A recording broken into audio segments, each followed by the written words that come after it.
Caras e caros alunos, vamos dar continuidade ao ensino remoto emergencial com esta videoaula, a nossa terceira videoaula. O conteúdo de hoje pretende dar uma continuidade ou ampliação da compreensão sobre os modos de relação que os seres vivos estabelecem entre si e com o seu ambiente. E também hoje vamos retomar alguns conceitos básicos da ecologia que você já traz do ensino médio para fazer sentido aplicado à medicina veterinária. No encontro anterior, nós trabalhamos um pouco sobre os sentidos da palavra ecologia, não é? Se usa a ecologia muito com senso comum, ou muitas vezes mais relacionada à relação ética com o mundo da natureza, seja animal ou vegetal. Também chamam de os ecologistas, não é? Que é relacionado ao movimento ambientalista ou conservacionista, e a ecologia como ciência, não é? Que nos permite entender os cenários epidemiológicos através das cadeias e teia alimentar de determinado ecossistema. Não é? Então, a ecologia da saúde e da doença, seja animal ou humano, em ambientes silvestres e ambientes antropogênicos. E nós lançamos a frase que viver é criar relação entre seres vivos, e nós vimos também a relação que se estabelece com a doença de Chagas. Mas para entender essas relações que os seres humanos entendem como sendo relações entre os seres vivos, é preciso entender também, como nós não vivemos mais em estado de natureza, as relações que o ser humano tem com a natureza, né? E também conhecer os ambientes geofísico-químicos onde vivem os animais e os vegetais no estabelecimento dessas relações, de diversos biomas. Né? Então, a nossa relação humano-natureza hoje está muito marcada com as tecnologias intensivas de criação, de produção animal. Hoje, o ciclo de vida dos animais que nós usamos para a produção na nossa alimentação são cada vez mais curtos. É mais ou menos o molde estabelecido na área vegetal para a Revolução Verde. Essa imagem aqui diz muito sobre o que eu estou falando. Hoje as criações são altamente concentradas, ou seja, tem poucos produzindo muito, tem poucas variedades de espécies, se trabalha mais com linhagens, não é? E descolado do ambiente onde vivem. A alimentação vem de fora. Não é? Certamente o criador não produz toda a ração para estes animais. Né? Sobre o ciclo de vida, veja, um pinto de um dia, o quanto pesa? 36, 47 gramas. E com 42 dias já está com 2.000 gramas, ou seja, um aumento de 50 vezes seu peso em 42 dias. Né? Eu recordo que em 1980, não é, quando criávamos aves, eram 75 dias, agora 42 dias. Né? E concentradas, um galpão de 1.000 metros quadrados pode abrigar 12 mil aves. Veja os suínos, né? Quanto pesa um leitão ao nascer? Entre 1.000 e 1.600 gramas. Em 6 meses ele está com 100 quilos, 62 vezes o seu peso, ou quase 10 vezes por mês. Vejam o caso das vacas leiteiras. Né? Tem ocorrido um aumento de produtividade. Nos países desenvolvidos do ponto de vista econômico, está diminuindo o número de vacas, diminuindo o número de estabelecimentos e está aumentando o volume de leite. Eu peguei aqui alguns dados. No Reino Unido, em 2000, tinham 2.354 vacas em ordenha e a produção por vaca ano era 6.155 litros.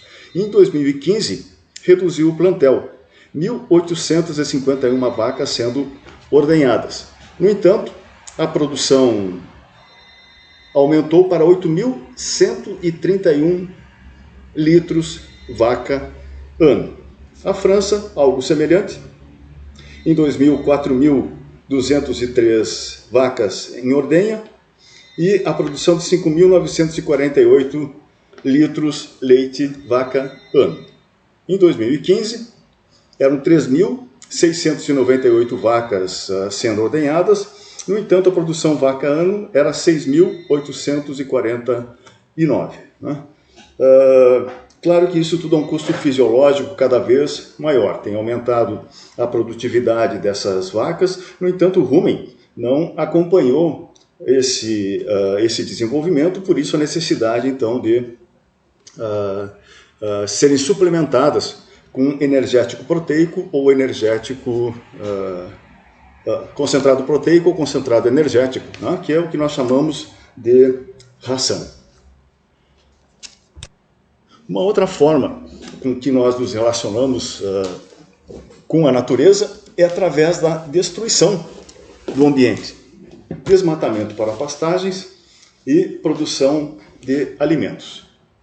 Sim, vocês estão vendo nesse momento histórico também a destruição do ambiente natural, do ambiente amazônico. Né? O INPE, nosso Instituto Nacional de Pesquisas Espaciais, chama a atenção que a pecuária é a maior responsável pelo desmatamento da região amazônica.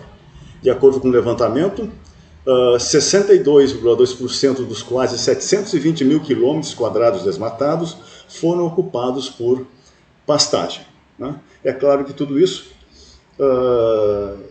com um enorme reflexo, não apenas no bioma amazônico, mas em outros biomas da América e, inclusive, com reflexos de destruição de biomas do nível mundial. Né? Certamente, com essas alterações que ocorrem na temperatura do planeta, novas seleções evolutivas devem ocorrer, né? Com reflexos incertos com relação à saúde e à doença. Também, além da destruição do ambiente natural, nós temos os organismos geneticamente modificados e a transgenia. Né? É uma nova maneira que nós temos de nos relacionar com a natureza. Né? Sim, os transgênicos são organismos geneticamente modificados, mas nem todos os organismos geneticamente modificados são transgênicos. Os organismos geneticamente modificados têm a sequência gênica introduzida da mesma espécie. Os transgênicos são seres, animais ou vegetais, que tiveram seu patrimônio genético modificado com a introdução de genes de outra espécie que não a sua. E isso está no nosso cotidiano. Um exemplo de transgenia é o soja. Esse soja que nós cultivamos majoritariamente aqui no nosso estado, assim como no planeta, é uma mistura de genes de soja e genes de bactérias. A Agrobacterium, que é resistente ao agrotóxico glifosato. Também o milho transgênico, né, que também é genes de milho mais genes de bactéria do solo, a Bacillus thuringiensis, que produz uma proteína tóxica, né, para determinados grupos de insetos. Né? Ou seja, nós nem conhecemos todas as espécies que vivem no planeta e já estamos criando novas. Né? Então, também animais transgênicos são criados, né, para incremento de características de produção, também xenotransplante, também para biofármacos e, inclusive, modelo de estudo de doenças humanas. Aqui, para incremento de produção, veja, Estados Unidos da América liberam o primeiro transgênico para consumo humano, o salmão Aqua Advantage. A Food and Drug Administration, a agência reguladora de alimentos e medicamentos dos Estados Unidos, liberou o primeiro animal transgênico para produção, venda e consumo humano. Trata-se do salmão Aqua Advantage, que vem sendo desenvolvido desde o final da década de 1980 pela empresa de biotecnologia norte-americana Aquabond. Ela colocou no salmão atlântico o DNA do salmão real, uma espécie gigante oriunda do Pacífico. a agência reguladora anuncia que sequer vai exigir que o Aqua Advantage seja identificado como transgênico, alegando que é tão seguro e nutritivo como o salmão atlântico e não modificado geneticamente. E materialmente não é diferente. Bom, em que pese algumas ou várias demonstrações de que não causa malefício à saúde humana, algumas salvaguardas. Né? Então, o salmão de uma espécie selvagem encontrada no Atlântico contém genes extras da espécie Chinook, do Pacífico. Esses genes fazem com que o peixe cresça mais rápido ao longo de todo o ano. Como resultado, chegam ao tamanho máximo 2 vezes mais rápido. Então, aqui está. Né? Então, esse aqui é o Aqua Advantage, com relação ao não modificado geneticamente. Mas, como qualquer experimento transgênico, há preocupações. A Federação Atlântica do Salmão, por exemplo, teme que o peixe modificado escape dos tanques de cultivo e laboratórios e vá para a natureza, e que destrua as espécies selvagens de salmão. Aqui, como foi comentado, né, a criação de animais transgênicos para xenotransplante. Né? Então, devido ao tamanho similar, estão sendo criados suínos transgênicos para utilização de seus tecidos e órgãos em xenotransplante. Né? Ou seja, são introduzidas proteínas, né, células indiferenciadas em óvulos de suínos, né, com a intenção de que haja menor rejeição nesses transplantes.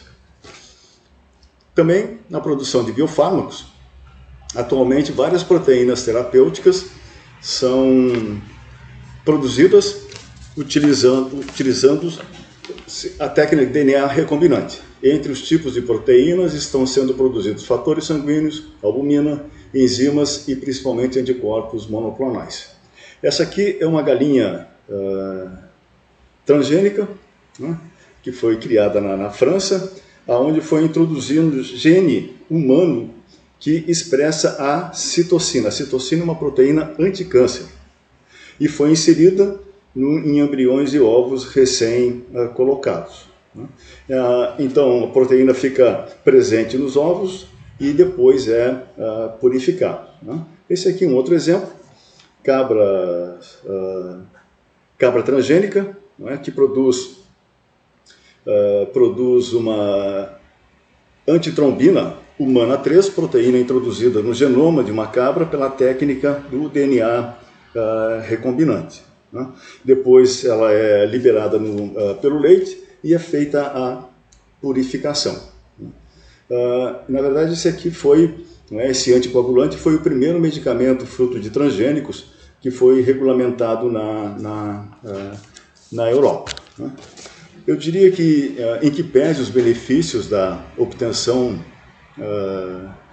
desses fármacos ou da possibilidade de transplante, é algo novo e não evolutivo, o que gera apreensão com relação à introdução de novos seres no planeta, com consequências na relação saúde e doença também imprevisíveis. Eu fui dar uma olhada, quando eu estava nos bancos escolares, a compreensão, a classificação da natureza era bem mais simples, era reino vegetal, reino animal e mineral. Mas agora são 5, e vocês recordam, 5 reinos: Animalia, Plantae, Fungi, Protista e Monera. E eu pergunto, bom, será que não está faltando um reino, que é o reino dos transgênicos? Então, bom, é uma relação que nós temos com a natureza, que nós estamos mexendo no processo evolutivo. Além de questões éticas, esses animais têm proteína humana, afinal de contas, bom, pode batizar ou não pode batizar? E quando eles morrerem, podem ser devorados, é canibalismo ou não é canibalismo? Devem ser enterrados ou não devem ser enterrados? Uma outra forma de relação que nós temos com a natureza é a cultura da opulência e do desperdício, né? É o padrão de vida e de consumo, né? Essa fotografia também aqui é bastante alegórica, né? E que sempre se pergunta qual a tua pegada, ou seja, qual o rastro que tu vai deixar no planeta depois que saíres dele, né? Atualmente a humanidade precisa de 1,7 planeta para suprir os recursos que consomem dos ecossistemas da Terra. Se formos trabalhar de maneira diferenciada por países, né, os alemães precisam de 3,2 planetas para suportar o nível de vida que eles têm. Também, coloco dentro dessa relação humano-natureza, né, o conhecimento da estrutura e da função dos organismos e seus órgãos, que é como estão construindo o curso para vocês, né? Vocês, nesse momento de segundo semestre, estão estudando a estrutura, seja através da anatomia, né, seja através da histologia, e já iniciam, não é? Não propriamente a fisiologia, mas já iniciam com biofísica, não é? E um pouco de bioquímica, né? Então, carnívoros têm a mesma estrutura anatômica e fisiológica digestiva que ruminantes? Bom, a obviedade é que não, né? Os carnívoros têm um único estômago, né? E os ruminantes têm 4 compartimentos, né? Que faz com que sejam evolutivamente herbívoros. No entanto, há algum tempo atrás, eu estava lendo um jornal, aleatoriamente, e no Diário de Quaraí estava a seguinte manchete: ovelhas errantes atacam e devoram uma tira de cães em uma fazenda no interior do município. Obviamente, que achei muito estranho. E pensei, bom, certamente devem ter errado na impressão, e sim foram os cães que eram errantes e atacaram as ovelhas. Mas, um tempo depois, algo recorrente, no Correio de Erechim. Vaca de leite tem ataque de fúria e devora seu ordenhador. Bom, quando conhecemos a estrutura e a função, sabemos que não tem condições de digerir, não é, um ser humano ou carne. E essa outra notícia, que aí sim me deixou muito intrigado. Vacas inglesas devoram vacas e ovelhas alemãs. Será que isso é possível? Bem, eu confesso que essas duas primeiras manchetes podem ter tido um pouco de criatividade para serem construídas, né? Mas esta outra aqui, não, né? Se refere à encefalite espongiforme bovina, que nós conhecemos aqui no Brasil pelo mal da vaca louca, né? E que eu não sei se a vaca é louca ou nossa tecnologia é que é maluca, né? Veja que a encefalopatia espongiforme bovina é uma doença neurodegenerativa que afeta o gado bovino. A doença surgiu nos anos 80 na Inglaterra e tem como agente uma forma especial de proteína chamada de prime. É transmissível ao homem, causando uma doença semelhante, que é denominada doença de Creutzfeldt-Jakob. E é isso, né? Completa incoordenação, porque o cérebro vai ficando todo poroso, né? Por isso a denominação dos patologistas por ser espongiforme, né? E acontece o mesmo com os seres humanos. Então, um estudo epidemiológico foi conduzido para conhecer os fatores comuns a todos os rebanhos afetados e que pudesse ser tomado como causa da doença, né? Então, esse estudo foi realizado em diferentes regiões do Reino Unido e os pesquisadores concluíram que a encefalite espongiforme bovina estava associada ao uso de um produto, farinha de carne e de ossos, seja comprada para produzir rações na propriedade, seja comprada como constituinte de rações prontas para uso adquiridas no comércio. Essa farinha resulta da transformação industrial dos corpos de animais, alguns dos quais que por alguma razão não podem ser destinados ao consumo humano. Tais animais estavam incapacitados para atividades básicas necessárias à sobrevivência e à produção, como se alimentar ou andar, ou estavam doentes, ou no próprio processo de morrer, isso é, em estado agônico, ou então já mortos na fazenda. Independente da causa do problema que os retirava da cadeia alimentar humana, esses animais eram e ainda parecem ser, em alguns países, utilizados para a fabricação de farinha de carne e ossos. Essa farinha era, e ainda é, usada, em alguns locais, né, usada para constituir rações para alimentar animais, inclusive da mesma espécie que usados para a sua transformação. E vejam essa questão fundamental que diz respeito ao que nós estamos tratando. Tal decisão tecnológica resultou na transformação de bovinos em seres herbívoros, de seres herbívoros em seres carnívoros, comedouros de indivíduos da mesma espécie, possivelmente contaminados com agentes de doenças. Então, sim, é muito provável que vacas inglesas tenham devorado vacas, ovelhas, não é? Ou qualquer outra espécie utilizada, utilizada para fabricação de rações. Não é? Então, transformamos em carnívoros. Um outro elemento necessário, então, para entender a ecologia como a relação que os seres vivos estabelecem entre si, é conhecer os ambientes, geofísico e químicos. Né? É muito recorrente nos estudos de ecologia tratar de ecossistemas naturais, né? Como, por exemplo, a Amazônia, né? A flora, a fauna. Né? Então, bom, é importante. Aliás, a maior parte de nós, através do Nature Geographic, nós conhecemos muito mais a ecologia da savana africana, né? O deserto do Kalahari, os níveis tróficos do Gnu ao Leão, do que nós conhecemos sobre o Pampa gaúcho. Né? Mas, sim, né? É necessário conhecer para poder preservar. Né? E preservar aqui não apenas no sentido antropogênico, para que as próximas gerações conheçam o ambiente, ou para que nós temos um ambiente saudável, onde possamos sobreviver, mas com relação ética pelas próprias espécies vegetais e animais. Né? E também é necessário conhecer ciclos silvestres de enfermidades. Por exemplo, a raiva, não é? A raiva de ciclo rural, que tem o Desmodus rotundus, não é? A raiva desmodina, como sendo reservatório. Não é? Ou o caso de hantavirose, leptospirose, que tem os roedores, esse aqui é o rato do arroz, como reservatório, ou mesmo não é? Reservatório silvestre da doença de Chagas, o marsupial.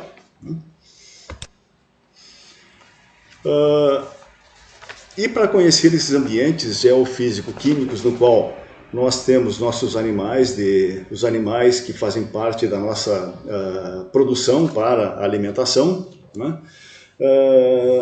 É preciso entender que nós não estamos em estado da natureza. Né? Nós constituímos o planeta à nossa imagem e semelhança. Né? Veja que nós vivemos não mais em estado de natureza, mas agricultura, bovinocultura, suinocultura, caprinocultura, apicultura, cunicultura, entre tantos outros. E vejam a modificação brutal que foi promovida pelos seres humanos nesse planeta nos últimos 500 anos. Misturamos os animais e distribuímos de acordo com a nossa necessidade no planeta. Veja, o Brasil é o maior exportador de cadáveres de bovinos, não é, do mundo. É um grande exportador de cadáveres de suínos e de aves. E quase nunca nos perguntamos, não é, como é que esses animais vieram parar aqui. Não é? Veja que os bovinos não foram domesticados aqui na América. Eles não são aqui da América. Eles foram introduzidos aqui na América. Foram domesticados na Europa o Bos taurus, né? E lá na Ásia o Bos indicus. Então não são aqui da América. Os suínos também não são aqui da América. Eles foram domesticados na Ásia. Os caprinos também não são aqui da América. Né? Eles foram domesticados na Pérsia, onde é hoje o atual Irã. Né? Os coelhos, sim, eles foram domesticados no sul da França, 1400 anos atrás. Os equinos, achados arqueológicos mostram já a domesticação há 5.500 anos atrás, lá no Cazaquistão. Os cães, né, que foi a primeira domesticação, 40 mil anos atrás, ainda na era do gelo, né, com os lobos. As aves. Né? As aves foram domesticadas no Sudeste Asiático. Né? E os ovinos ali no Oriente Médio, tanto é que fazem parte do presépio. Né? E pergunto, e nós? Somos aqui da América ou não? A não ser que haja algum entre vocês que seja descendente do que nós denominamos como indígenas, né? Todos nós viemos de fora, seja voluntária ou mesmo os que vieram involuntariamente. Né? Então vejo que mesmo os pardais que nós temos na cidade são europeus, os portugueses queriam dar um ar mais lusitano às nossas cidades, pomba, né? Alface, repolho, couve, coco, laranja, banana, nada é aqui da América. Né? Então, a enorme modificação que nós produzimos no ambiente, não é? E as consequências dessas relações no que diz respeito ao desequilíbrio ambiental. Então, tendo rapidamente estabelecido o conceito de ecologia como um campo de conhecimento que estuda a relação entre os seres vivos em determinado ambiente e a relação, não é, da construção desses ambientes do ponto de vista antropogênico, né, vamos retomar algumas categorias e conceitos que são usados na ecologia para servirem de instrumentos para observar e interpretar os fenômenos naturais e culturais dos ecossistemas.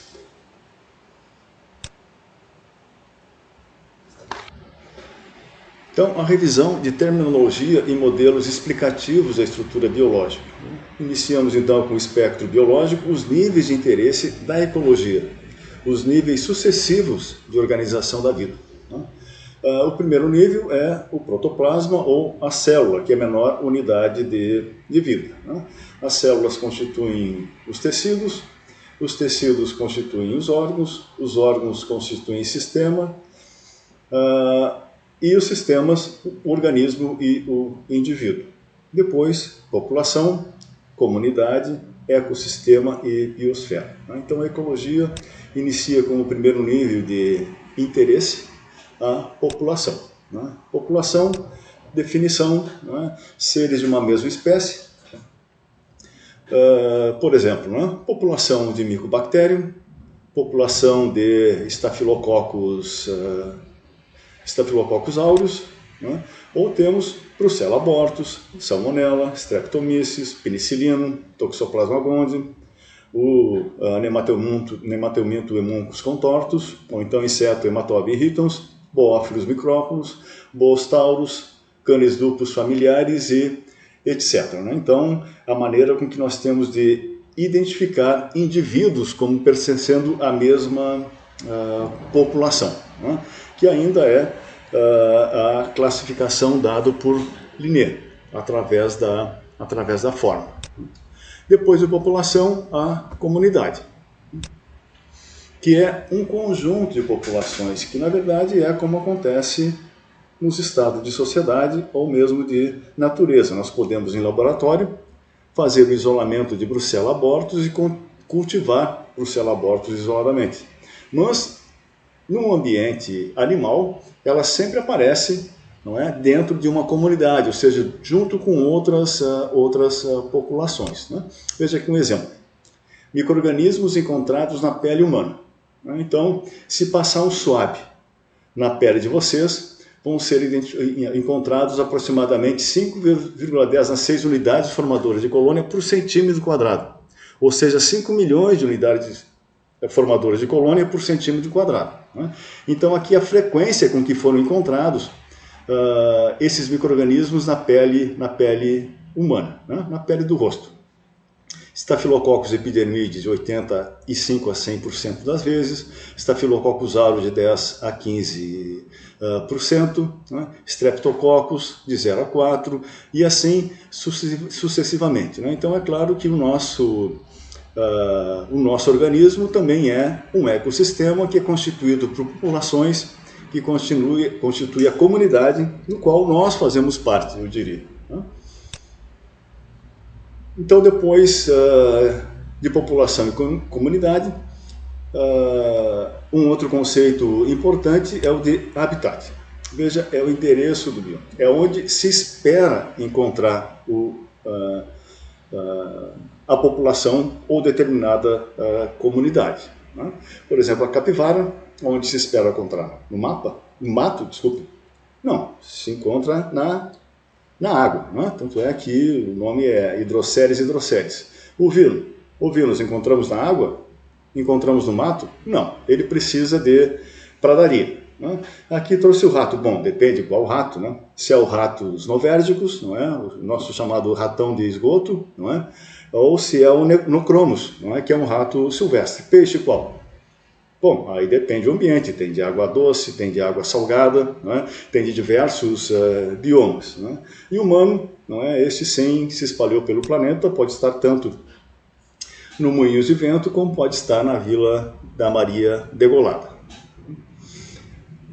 Então, além do habitat, não é? Que é onde se espera encontrar determinada população, o nicho ecológico. E aqui, não é? Alguns dizem a profissão ou papel desempenhado, mas como nós já ressaltamos no encontro anterior, a função é a função trófica, não é uma posição. Não é? Por exemplo, o lobo-guará. O lobo-guará é carnívoro. A lebre. A lebre é herbívoro. E o bovino também herbívoro. Não? Então, é dentro daquela expectativa de estudarmos as cadeias alimentares, dentro de teias alimentares, para entendermos os cenários epidemiológicos que nós estamos observando, é preciso entender o nível trófico. Veja aqui exemplo, Hematobia irritans. É conhecida como a mosca do chifre. Né? Já tem umas 2 ou 3 décadas que ela é endêmica aqui no nosso estado. Né? É essa aqui. Né? Essa aqui é a ímago, ela coloca os ovos nas fezes frescas, obrigatoriamente. Esses ovos evoluem para a larva, né? E depois ela precisa de um lugar seco para pupar e novamente é ímago, é adulto. Né? As larvas são sapróvoras, se alimentam né, de substâncias que tem no próprio ambiente. Quando elas se tornam adultas, né, o nicho trófico é hematófago, elas se tornam carnívoras. Né? Veja que o macho pode picar 25 vezes por dia, uma fêmea 38 picadas por dia. E existem centenas ou milhares em um mesmo animal. Isso incomoda muito, além da transmissão de anaplasmose, carbúnculo, leucose, por exemplo. Né? E em função, veja que novamente insistindo, né, de que essa relação se estabeleceu em função do nicho trófico. Aqui o que havia comentado, não é, o ciclo evolutivo, não é? Ao acasalamento no corpo do animal, depois a fêmea coloca os ovos nas fezes frescas, né? Pupa e novamente adulto. Né? Já há uma grande resistência aos fosforados utilizados para controlar essas moscas. Né? Em alguns locais estão usando um recurso que é o Ontophagos gazella, né? Que é conhecido como o rola-bosta, que ele armazena as fezes, a sua alimentação, na verdade, né, na terra. Então, uma das maneiras de começar a controlar a quantidade de fezes no ambiente. Né? Então, vejam que esse ser foi introduzido no ambiente vindo lá da África. Aqui, a encefalite equina, uma virose, né? Vetores do gênero Culex e Aedes albopictus.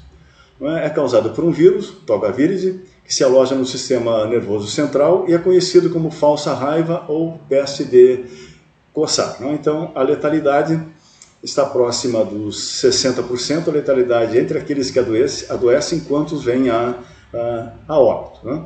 E ela é endêmica na nossa América, com exceção desses locais para o lado de lá do Andes, né? Na América do Norte também.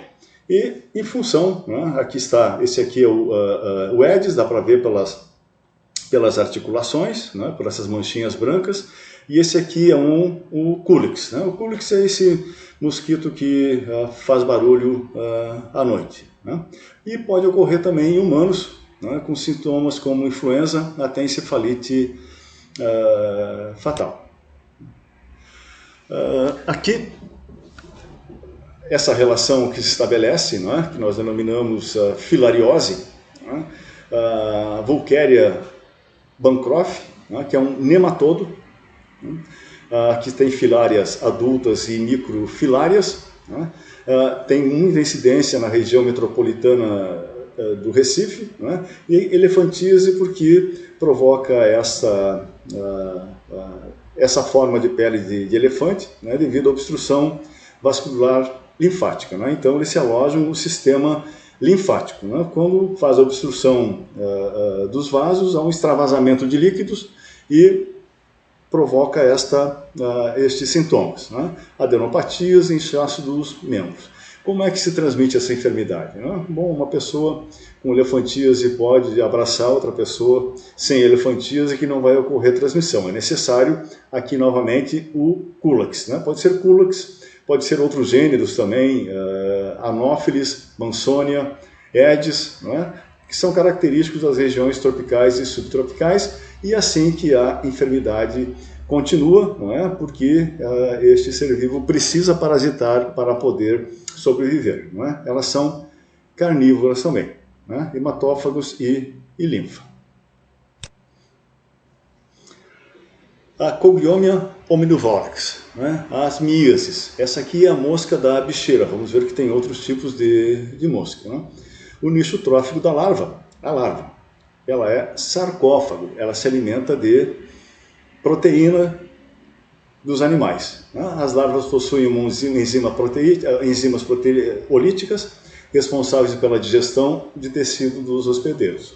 As lesões aumentam gradativamente e exalam um odor repulsivo porque se instala uma infecção secundária. Né? As larvas se nutrem de tecido vivo, são biontófagas, né? Se alimentam então de tecidos vivos. Já os adultos alimentam-se de néctar, suco de frutas, secreções de feridas e etc. Então veja que quem é biontófago é a larva. Né?